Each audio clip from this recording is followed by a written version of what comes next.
Hello guys and welcome to my channel. For those who don't know me, my name is Tzachi, and in my channel you will find videos about cameras, lenses and Apple new and vintage products. Today's video is about the Canon RF 24-70mm f2.8 LIS USM lens.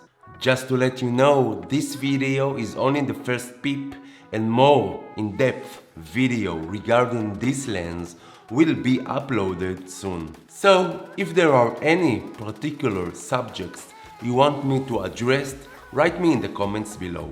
Today's review is divided into several parts: the unboxing, its design, and important technological information.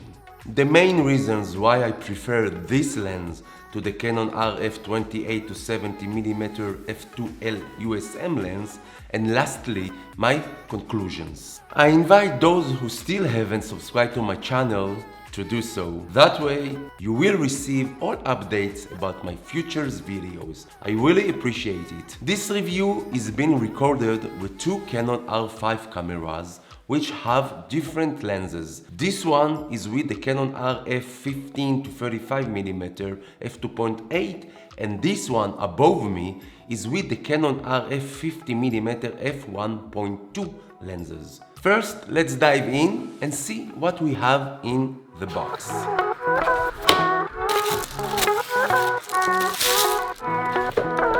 So as we can see, we have the lens itself with the regular accessories such as the lens hood, lens caps and lens case. Now let's go over the main technological details of the lens. For this part I am using a different lens, the Canon RF 100mm macro f2.8, to take a closer look at its design. The lens has 82mm filter size,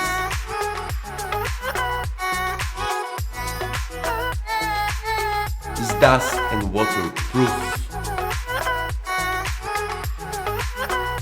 and has a 12-pin communications systems. It also has a control ring for direct settings changes, and its autofocus with nano USM is very smooth and quiet.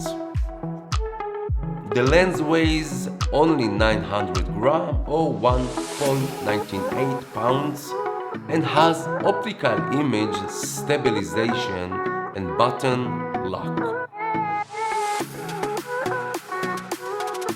Just before I tell you the reasons why I bought this lens and not the RF 28-70mm, I want to share with you that I am not a professional photographer.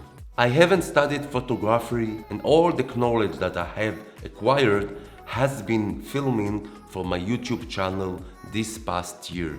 So I really want to know your thought about this video in the comments below.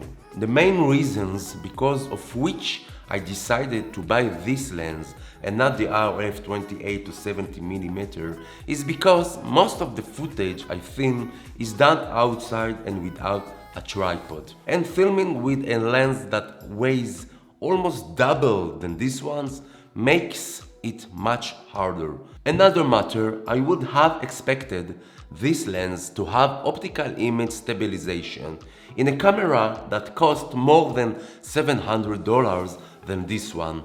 Another thing, I watch many YouTube reviews, all of which state that the quality of the picture between both lenses are minimal at best. In conclusion, it's very important to fit the lens to your photographer needs. No doubt that this lens will be one of the main lenses I use in my videos. This is only a first peep, and an in-depth review will come out soon. I really hope I succeeded in helping you decide which lens is more suitable for your needs. Looking forward to seeing you in my next video. Have a great day!